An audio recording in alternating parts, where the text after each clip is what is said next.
इत्तेफाक सिर्फ तुम्हारे साथ नहीं होते सिंह, ऊपर वाले की बड़ी कृपा है मुझ पर। इस दफा एक इत्तेफाक मेरे साथ भी हुआ है।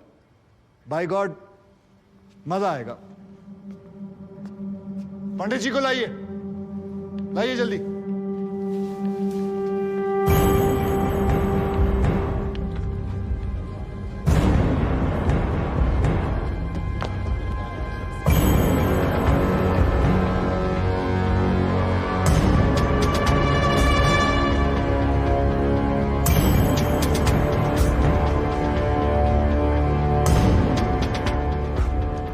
क्या मैं पूछ सकता हूं कि क्या हो रहा है इस कोर्ट में? और क्या आप बताने की जहमत करेंगे कि आप ऐसा होने क्यों दे रहे हैं? कौन है ये बाबा सर? इसका इस केस से क्या रिलेशन है सर? ना कोई एडवांस नोटिस है, ना अग्रिम सूचना है। क्या रेलेवेंस क्या है और आप इसे अलाउ कर रहे हैं? जनाब, इस विटनेस का नोटिस देता ना तो ये विटनेस यहां नहीं होता, किसी मुर्दा घर में गड़ा हुआ होता। इस आदमी को मैं पकड़ के नहीं लाया हूं, पुलिस वाले पकड़ के लाए हैं। और जनाब, इस विटनेस का इस केस के साथ डायरेक्ट कनेक्शन है। इंस्पेक्टर साहब, आपने अरेस्ट किया इसको? जनाब, ये वकील साहब एकदम सही कह रहे हैं। इस पंडित का इस केस से सीधा संबंध है। अगर संबंध नहीं हुआ ना, इंस्पेक्टर साहब, नौकरी खा जाऊंगा मैं आपकी। जानते हो ना ये बात? लेकिन जनाब, मैं बिल्कुल सही कह रहा हूं। ठीक है, मैं विटनेस को अलाउ करता हूं। No sir, I object sir, I object. Mathur साहब, मेरी बात सुन। देखो क्या है यार, 3 बजने वाले हैं, बाहर जाएंगे ना बस मिलेगी ना रिक्शा मिलने वाला है। 6 बजे तक तो वैसे ही बैठना हम लोगों को, तो तब तक करवा लेते हैं विटनेस। मतलब हो सकता है कि इसमें कुछ निकली है। हैं जी? चलिए जी, विटनेस बॉक्स में आ जाइए।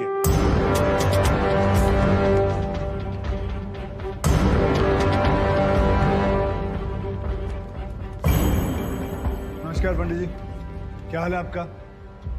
घरेलू कपड़े वपड़े, टीका शीका लगा के पूरी तैयारी में आए हैं। भाई भट्ट साहब, खड़े होइए। कोर्ट को बताइए कि इन पंडित जी का नाम क्या है? मोहम्मद इकबाल कादरी। हैं जी? मोहम्मद इकबाल कादरी। मोहम्मद इकबाल कादरी। इसको कहां से अरेस्ट कर लिया जी आपने? जनाब, मथुरा से 1 साल से वहां छुपा हुआ था साधु का भेष बनाकर। ये तो कमाल हो गया। जज साहब, इंस्पेक्टर महोदय झूठ बोल रहे हैं। हमारा नाम इकबाल कादरी नहीं है, हमारा नाम तो रामकृष्ण सारस्वत है। हम तो निरीह ब्राह्मण हैं, ब्रह्मचारी हैं। हाँ, जम्मू के रहने वाले हैं, उस वजह से भाषा में थोड़ी कश्मीरी झलक है, लेकिन हम वो नहीं है जो बताया जा रहा है। ये देखिए हमारा आधार कार्ड और voter ID card. Om Prakash ji, जरा लेके आओ से। लाओ जरा, फटाफट लेके आओ। जनाब, ये पंडित सरासर झूठ बोल रहा है।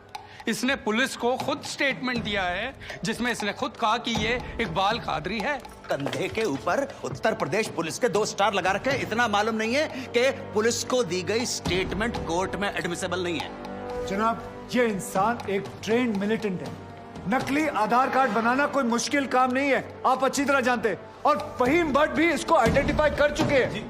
सर, ये अपनी आइडेंटिटी छुपा रहा है। श्रीमान यहाँ आइडेंटिटी छुपा नहीं रहा है, अपनी आइडेंटिटी बता रहा है। कैसे बताएगा अपनी आइडेंटिटी? हम सब कैसे बताएंगे सर? आप सुंदरलाल त्रिपाठी हैं, मैं प्रबोध माथुर हूँ, ये पंडित जी हैं कानपुर वाले। कैसे पता पड़ेगा? किसी आधार कार्ड से, राशन कार्ड से या पासपोर्ट से। सबूत आपके सामने है सर, संदेह की कोई बात ही नहीं।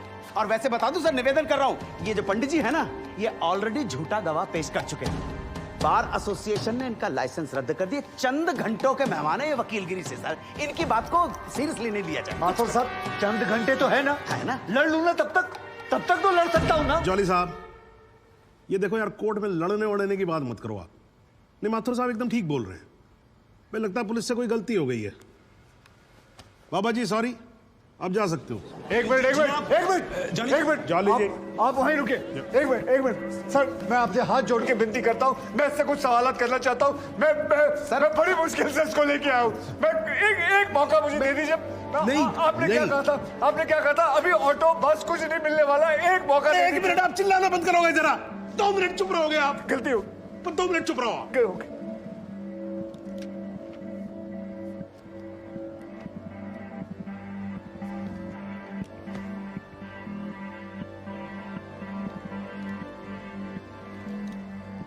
ठीक है, मैं विटनेस को अलाउ करता हूं। अरे सर, अब क्या सर? माथुर साहब, I think court has the right to decide. Okay ji, and court has decided. Please.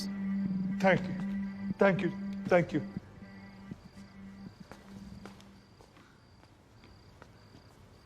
तो आप निरी ब्राह्मण ब्रह्मचारी, तो फिर धर्म का बड़ा ज्ञान होगा आपको। अवश्य है। मैं भी कान्यकुब्ज ब्राह्मण हूं, वो भी जनेऊधारी। तो चलिए दो ब्राह्मणों के बीच में शास्त्रार्थ हो जाए। पूछिए, क्या पूछना है? चलिए गायत्री मंत्र सुनाइए।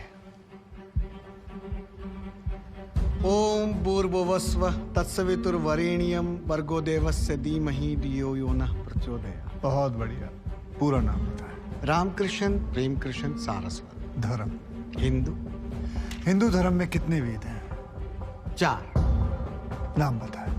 ऋग्वेद, सामवेद, यजुर्वेद, अथर्ववेद। 4 युगों के नाम बताएं। सतयुग, द्वापर, त्रेता, कलयुग। वर्ण कितने हैं? 4। ब्राह्मण, क्षत्रिय, वैश्य, शूद्र। आपका वर्ण क्या है? ब्राह्मण। कौन से ब्राह्मण? गौर ब्राह्मण। कौन से गौर? सांदे गौर। गोत्र? शांडिल्य, प्रवार? वशिष्ठ, वेद? यजुर्वेद, उपवेद? बेतरियाणी, मुख? श्रीमुख, कुल देवता? सप्तसुरी, चरण? वाम, विश्वा? या अल्लाह, इससे आगे भी होता है। क्या कहा आपने? बिस्वा नहीं आपने पता, नहीं- नहीं पता, बिस्वा नहीं पता। विश्वा से पहले क्या कहा? विश्वा से पहले क्या कहा इकबाल कादरी? लानत है तेरे पे इकबाल कादरी, लानत है। अब तो अल्लाह का नाम भी आ गया जुबान पे। अब तो सच बोल। देख, तू कुछ भी कर ले, तू बचेगा नहीं। कब तक जिएगा झूठ की जिंदगी? अस्तगफिरुल्लाह। वाइंती वन पोस क़यामत के 2 कुछ बुद्धि खुदाइश। मी आईने वाला सिद्ध किया खुदायचे उच्चारण कुछ गुनाहगार सोईकर फैसलन पोस क्या चोपोस केचू ना परवायती करना मिला इंसाफ खुदा करे इंसाफ पन्नीस दरबार बस इंशाल्लाह। इकबाल कादरी, अगर मैं चाहता था तुम्हारा मेडिकल टेस्ट करवा के ये पता कर सकता तुम कितने बड़े पंडित हो, मगर मुझे तुम्हारी जुबान से सुनना था। कोर्ट को बताओ तुम्हारा असली नाम क्या है, बताओ।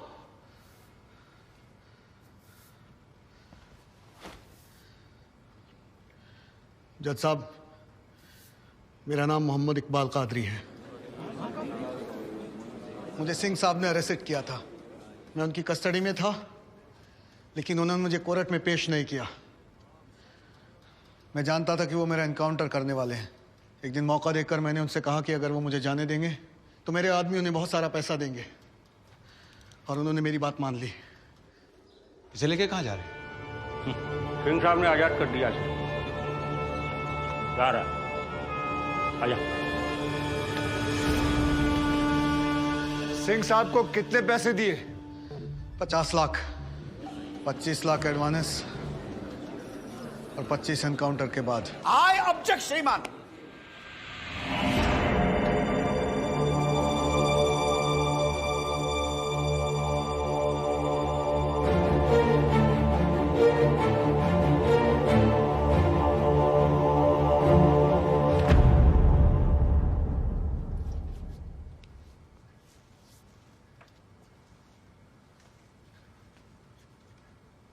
मुझे और कुछ नहीं कहना जनाब, मगर माथुर साहब की एक बात का जवाब जरूर देना चाहूंगा कि हमें सूर्यवीर सिंह चाहिए या फिर इकबाल कादरी। जनाब, हमें दोनों ही नहीं चाहिए। हमें ऐसे कादरी नहीं चाहिए जो बेगुनाह लोगों को मारना जिहाद समझते हैं, लेकिन हमें ऐसे सूर्यवीर सिंह भी नहीं चाहिए जो पैसों के लिए एक मिलिटेंट को छोड़ देते हैं और किसी बेकसूर की जान ले लेते हैं। मैं हिम्मती बहादुर पुलिस वालों को सलाम ठोकता हूं, झुककर सजदा करता हूं, लेकिन जिसके हाथ किसी बेकसूर के खून से रंगे हों, उसे मैं वही कहूंगा जो वो है, कातिल। और ऐसे राक्षसों से बच के रहिएगा माथुर साहब। किसी ने 25-30 लाख ज्यादा दे दिए तो क्या पता अगला इत्तेफाक आपके साथ हो जाए।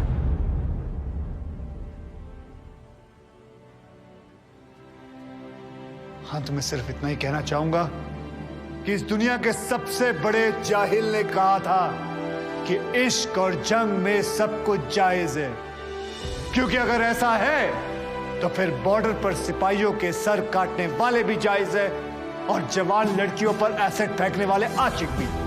क्योंकि अगर ऐसा है तो फिर इकबाल कादरी भी जायज है और सूर्यवीर सिंह भी। अब आप ही तय करें जनाब कि ये दोनों जायज है या फिर दोनों नाजायज।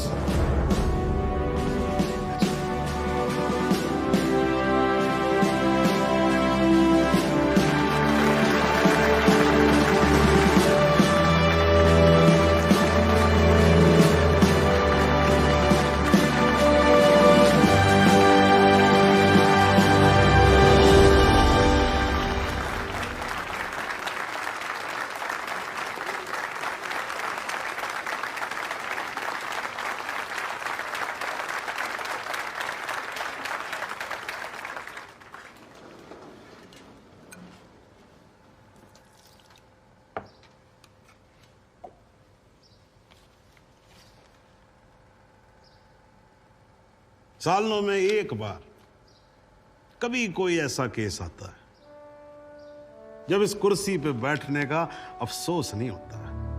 नहीं तो जी मैं तो रोज ही कोर्ट आता हूं, बैठा रहता हूं कोर्ट के अंदर, घड़ी की तरफ देखता रहता हूं कि कब 6 बजे और कब मैं उठ के घर चला जाऊं। क्या करें जी, न्यायपालिका की हालत ही कुछ ऐसी है। ये देखो जी, ये अंधेरे बदबूदार कमरे जिन्हें कोर्ट कहा जाता है, भाई साहब इसमें हम जैसे जजों का आने का मन नहीं करता। आम जनता की बात तो क्या करें। हाँ जी मात्र साहब, ठीक बोल रहा हूं ना मैं? ये मतलब 3 करोड़ से ज्यादा केसेस पेंडिंग है इस देश के अंदर, और कुल मिलाकर जज कितने? 21,000। यानी देखा जाए तो 1 लाख लोगों पर 1 जज। डेट पे डेट पड़ती रहती है। हाँ जी, लोग आते रहते हैं, हताश होकर घर जाते रहते हैं।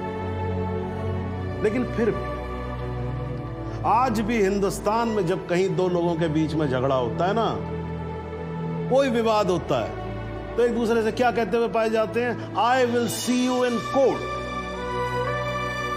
क्यों करते हैं भाई लोग ऐसा? हाँ जी, क्योंकि आज भी लोग भरोसा करते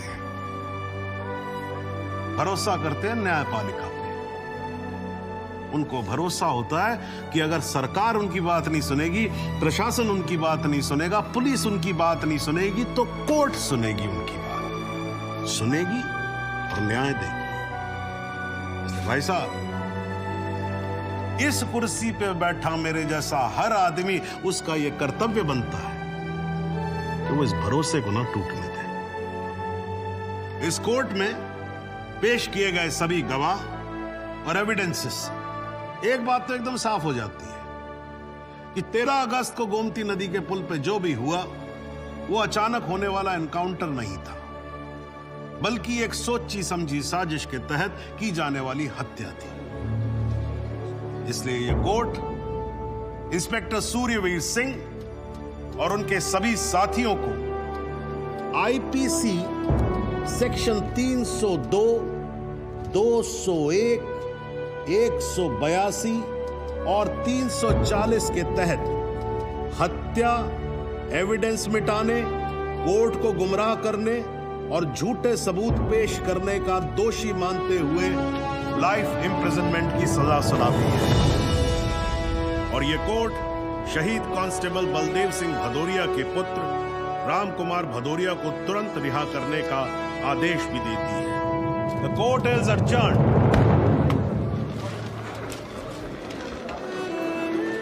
बहुत थैंक यू सर। आजा। जरा रास्ता दे दीजिए।